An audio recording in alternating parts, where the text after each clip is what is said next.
everyone. I hope you all are doing great. My name is Anjali and I'm a SDE2 at Microsoft working in their Windows team. Today we are going to be discussing the various questions on SQL. We have already done a part 1 for the same. If you guys have not yet checked it out, please go back and check it out. And today we are going to be discussing majorly on NoSQL. So let's get started. Let's look into our first question. So the question is, what is a view? So you know what happens if you want to perform any operation in SQL. So the first basic thing which you will be needing is going to be one or more than one table. Now after having those tables, what you are going to do? You are going to be performing some SQL query on it. It can actually perform any of the operation, your DDL or DML. All right. After that, what is the next thing which we are going to get out of this query? It is going to return you certain result sets. And where these result sets are going to get stored? It will get stored into some virtual table. Okay. Now, if I have to tell you what is a view. So, you know, a view in SQL is nothing but a virtual table. And this virtual table is going to be based upon the result set of the SQL query. Now, when you talk about this view, right, it is going to be having both of the things, rows as well as columns, just how you have it in your regular or your real table. Okay. Inside this, when you are going to be talking about fields, right? So the fields in our view are nothing but fields from one or more tables. So let us say here you are running some select query. It is giving you this. It is getting stored here.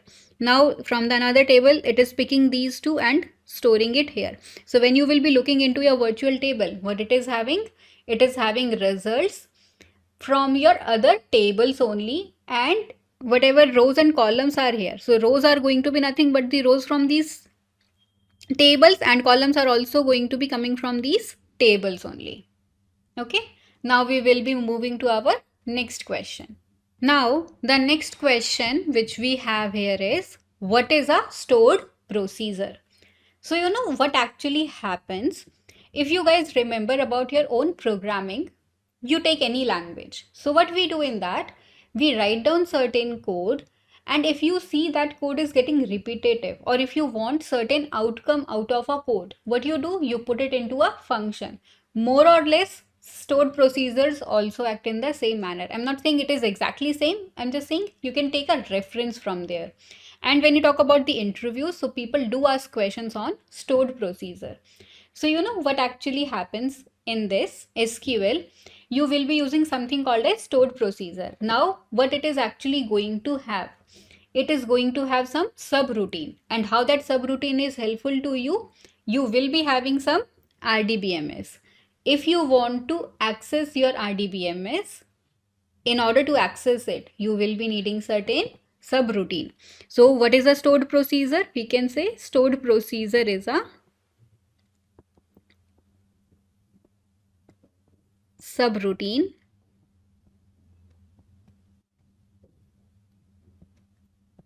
available to applications that access a, I'll write RDBMS, access a relational database management system. And you know, when you will be storing these stored procedures, so you are going to be storing it in the database data dictionary. Just how your other data dictionaries, similarly we have a data dictionary here in your database world as well. Now what is the disadvantage, or you can say what are the advantages? Like I'm going to be discussing both. So when you talk about the disadvantage, right? So the disadvantage is it can be executed nowhere except in the database. So you cannot execute it outside. And it is also going to be taking more memory in the database server, because when you talk about the database server, that is also restricted to certain memory limit. Now, what is the advantage of using a stored procedure? So you know what stored procedure does? It provides us some security and functionality for the users who cannot access the data directly, and it can be available with the help of stored procedure. Like we are not exposing all our data, at the same time we are also letting them to access it, and you can actually say it is an indirect access there. So how we can actually write down, so let us say you are having a database of students. If you want to fetch all the students, you will be writing some stored procedure. So based upon that, you are going to be getting some query or some results out of it. Let me write it down for the student thing. So let us say we are writing like, initially you will be needing some delimiter. So delimiter is nothing but, you can say, it is marking as the, like, how we write down a function. Similarly here it is starting, okay, from here it is starting, and at the end we even have to close it down. So let us say we are starting our stored procedure like this. Now after this, since we are saying it cannot select the table directly, so if it cannot so if it cannot select the table directly, we will have to create a procedure which will be fetching the information for us. So for that, what we will be doing, we are going to be using something like create procedure, and here we will create something like fetch all students. Okay, now after fetching all these students, what is the next thing which we have here? What you actually want to perform. So even though we have a table, like I said, you cannot select the table directly. You are going to do it with the help of a procedure. So how you usually select the queries? With the help of select statement. So here also, if you want to start, you will write begin, and inside that you will write select star from, you can give student or whatever the name of your table is. After that, you also have to close it down. So you will do end, and then you are closing it down. And after this, whatever delimiter you have started here, that also you have to end. So you will be using delimiter here. So you can see we have a student table. We want to select all the information from that, but we are not doing it directly, even though we are using a select query, and that select query is actually working in the same manner, but we are doing it with the help of procedure. So you can say why we are using it, so that we can actually provide security to our data. But what is the disadvantage for using this? Since whatever the stored procedure which you have created, if you want to execute it, if you want to store it, you can do it only in the database server, and that is how it is going to be taking more memory. Hence the memory consumption is going to be more. Now let's move to our next question. Let's look into our next question, that is how to create an index in MySQL.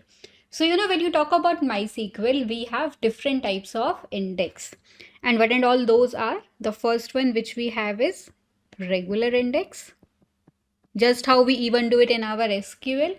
The second one is going to be like your primary key.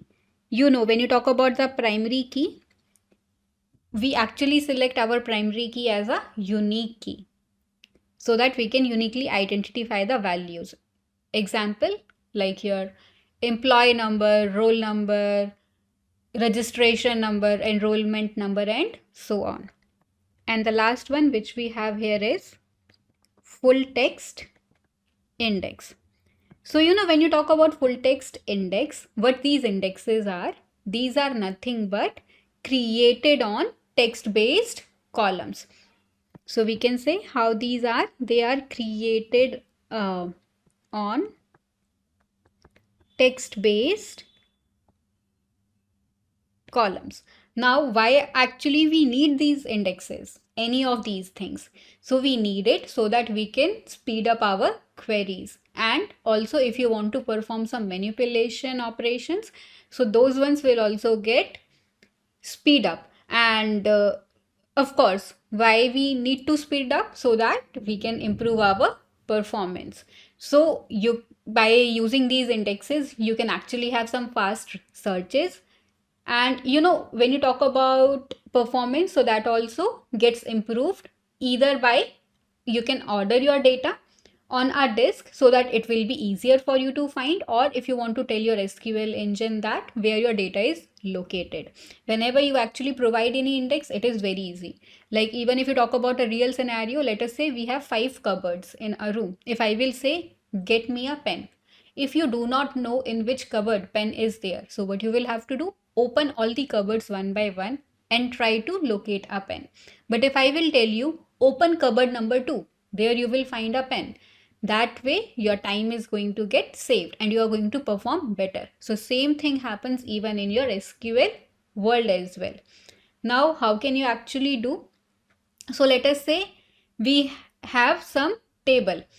In that table, if you want to if you just want to add index, so how can you actually do? So let us say we are having something like,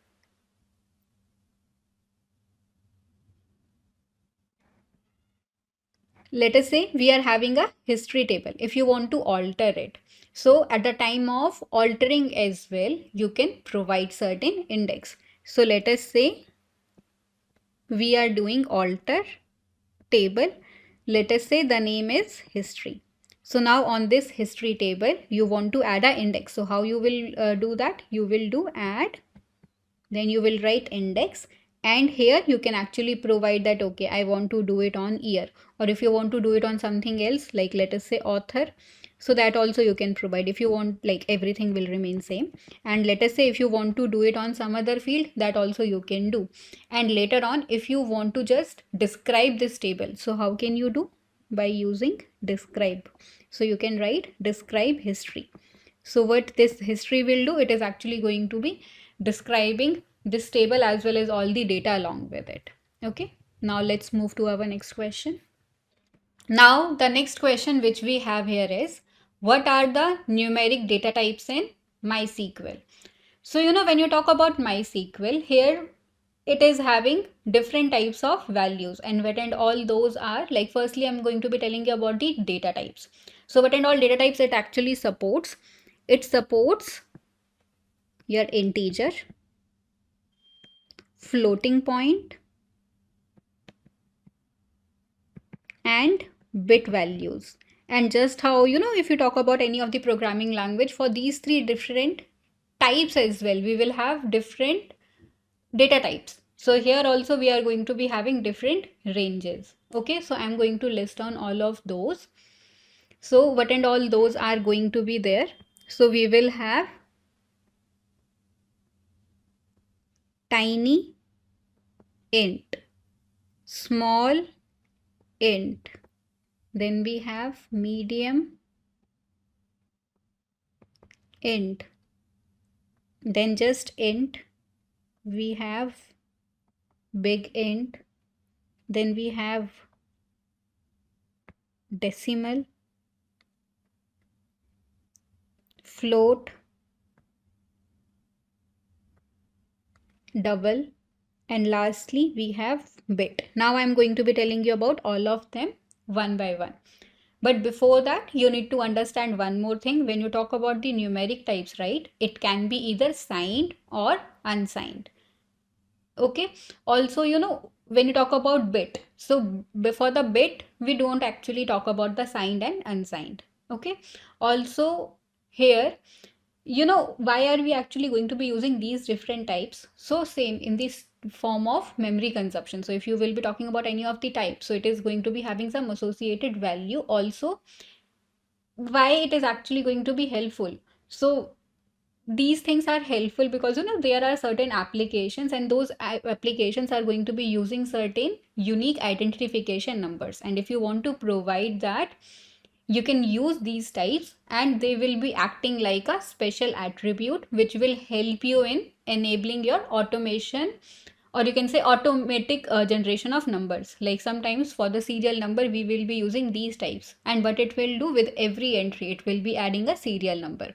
So that number, like in the first entry it will be 1, in the second entry it will be 2, 3, and so on. So that is going to happen automatically. Now here we are having these different types. So when you talk about the tiny int, so what this tiny int is, this will hold very small integer. Okay, then we have small int, so it will be having some small integer value. Then we have medium int. So what medium int will do? It will be storing your medium sized integer. After that we have int. So this int is actually nothing but your standard integer. So here you will be having your standard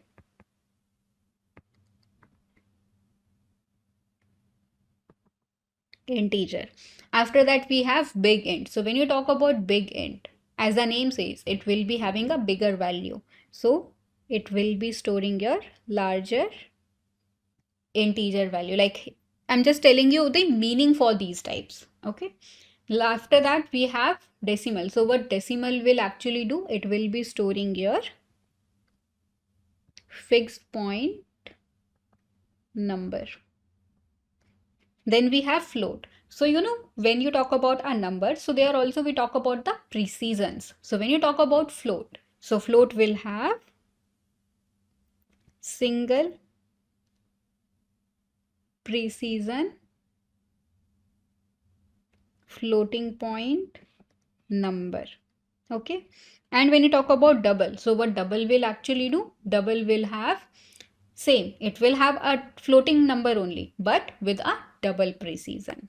So here you will have double precision floating point number.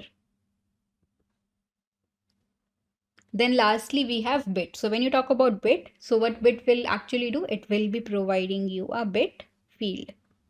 Also, I repeat again, if you talk about all these types except bit, so these ones are going to be signed as well as unsigned.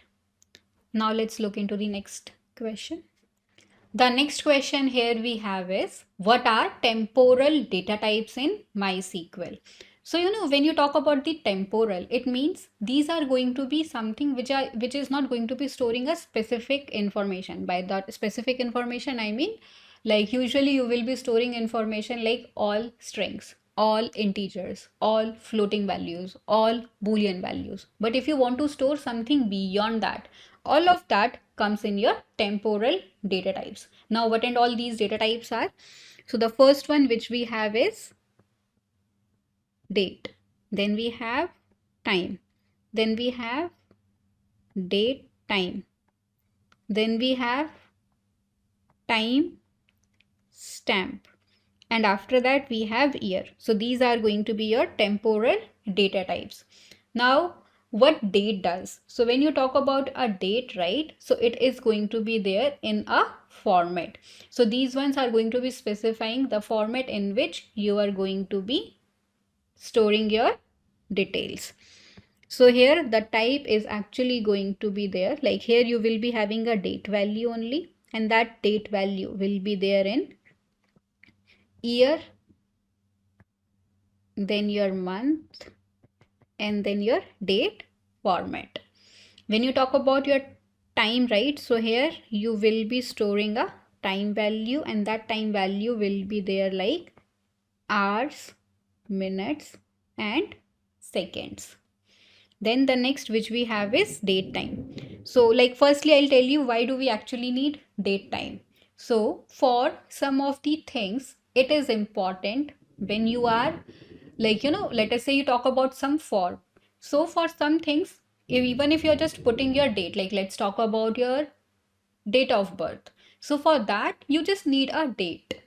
Or if you talk about your birth time, so for that you just need a time. You do not need both of the things. But sometimes, like let us say you are registering, or let's talk about a bank website. So if you have seen some on the like some of the banking websites, on the top or in the bottom they will actually mention when you last logged in.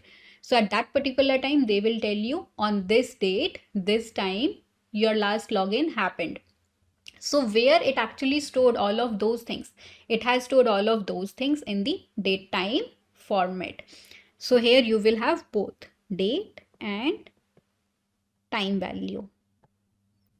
And how it will be there? It will be like year, then you will have month, then you will have date, then you will have hour, then minute, and then second. So that is how it will get stored. Now the next one is timestamp. So sometimes, like, date time is actually storing date and time, but sometimes you need to store even the timestamp. So that timestamp is also going to be there in this same format, just whatever we have discussed here. Just like here we are talking about date and time, here we are talking about timestamp. Just reference is different, but format is same. So here you will be having timestamp value. It will be like CC YY DD hours, minutes, and seconds. And after that you just have a year. So sometimes just year is important. Like sometimes they will be just only interested into, like, let us say you are talking about student enrollment. Just example, let us say in that college admission happens only once in a year. So they are not bothered about the month, because they're only bothered about the year in which you have taken admission there. So for that, probably if you want to store that data, it will only have the information of the year. So it will only have the year value. So it will be there either in the form of CCYY or YY format. And even if, let us say, you are having a table, and that table is, let us say, having some orders. Let us say you're talking about Amazon. On that you want to perform a query. So how can you actually write down that query? It can be something like, here I'm writing select star from, let us say we have a table named order. Then you will do where order date, and here you will be specifying the date. Let us say we have 2020 to 20. So what I'm actually trying to do here, like, let us say you are calling Amazon people and you are saying, hey, I actually placed the order. So they will ask you, on which date did you place the order? So by running this query, they will actually get all the orders placed on that date. Of course, they will have to filter it out further, but this is going to be the first way of filtering out the data. Now let's move to the next question. Now the next question here we have is, what is blob in MySQL? So what is this blob? So this blob is actually an acronym. This actually stands for binary large object. So it has taken B from here, L from here, OB from here. That is how we got this word blob. And why do we use it? As the name says, large object. So why do we use it? To hold a variable amount of data. Okay. Now, what are the types of blob? So basically we have 4 types of blobs. The first one which we have here is tiny blob. Then we have blob. Then we have medium blob. And lastly we have long blob. So, even though it is storing a large data, but in that large data also, if it is storing some part, so we use this tiny blob. If it is of standard size, we will use blob. If it is of medium size, we will use medium. If it is of extremely large size, then we will be using long blob. So why these blobs are going to be used? To store very large amount of data.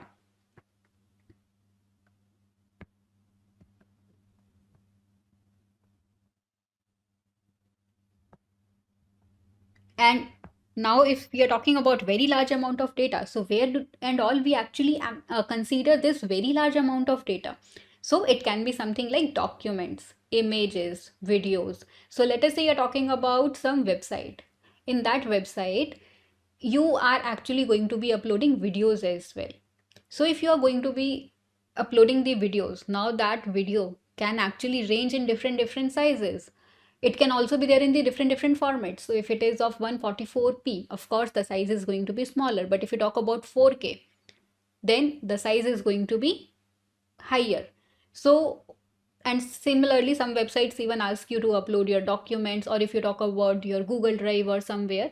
So there also, if you are storing at some data, like all that data is actually going to be stored into some database, right? So there it is stored in the form of blobs. You can store even, like, complete novel, videos, books, anything. So if you want to perform any of those operations, you will be needing a blob. And even if I gave you the example of Google Drive, don't just go into that designing part. It's going to be different. I just gave you a reference. Okay. Now let's move to the next question. Now, the next question is, what are MySQL triggers and how many triggers are possible in MySQL? So, even if you talk about the English meaning of this trigger word, so what we say, oh, this guy is triggering me. That is why I got angry, or that is why I got irritated, or anything. So, when you talk about trigger, so what happens in the real life? When somebody is triggering you, in return, you are going to give some response. Similarly, when you talk about the MySQL triggers, right? So here also, you can say that when you are executing a trigger, so in response of that, it is going to perform some action. What action can be? It can be something like adding a new row or something like that. So what and all actions, or you can say what and all are the events which you can perform in corresponding to these triggers. It can be something like inserting, it can be modifying, it can be deleting. So you can actually perform these actions in response to that trigger. And if you are performing certain tasks, so that also you can actually schedule based upon that trigger. You can make it perform before that event or immediately after that event. Okay. Now, what are the purposes of using triggers? So it has various purpose. What and all those are? It can be something like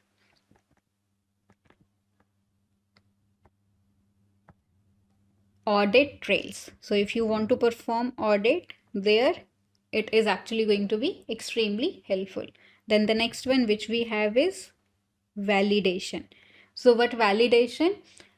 Like if you are putting certain data, if you want to validate it if it is coming in the right format or not, you can actually make use of triggers there. Lastly, if you have some values, and on those values if you want to perform some integrity, some referential integrity, there also you can go ahead and use triggers.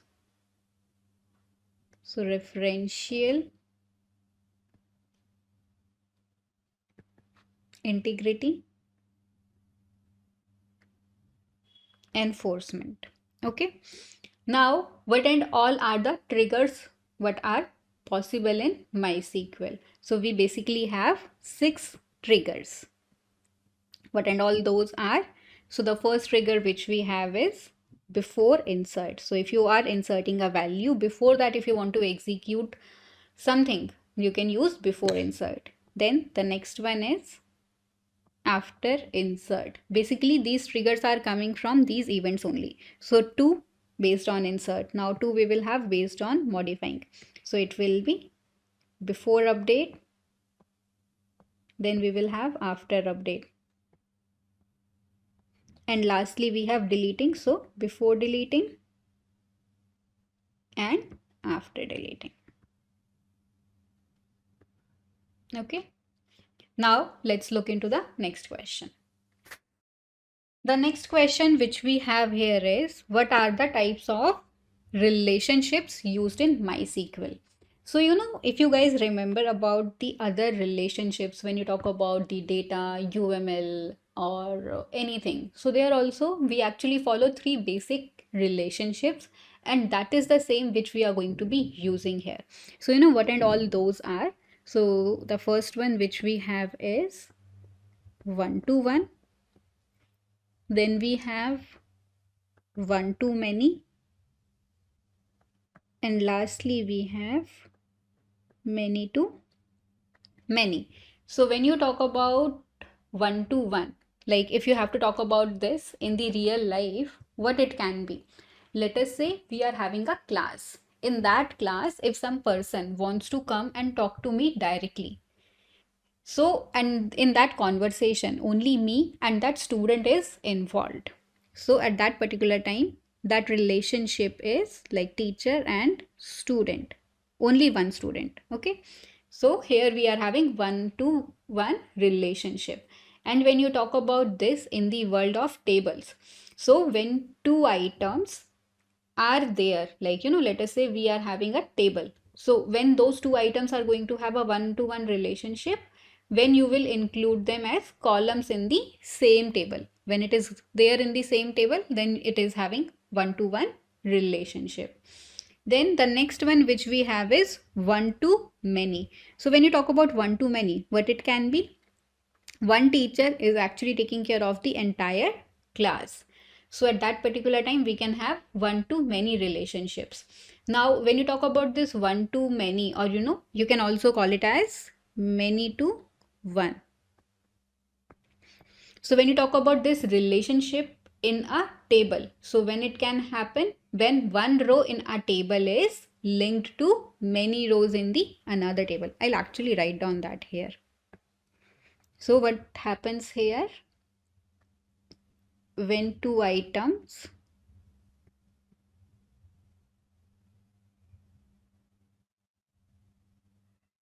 available as columns in same table. Okay. And when you talk about one to many, here what happens? When one row in the table is linked with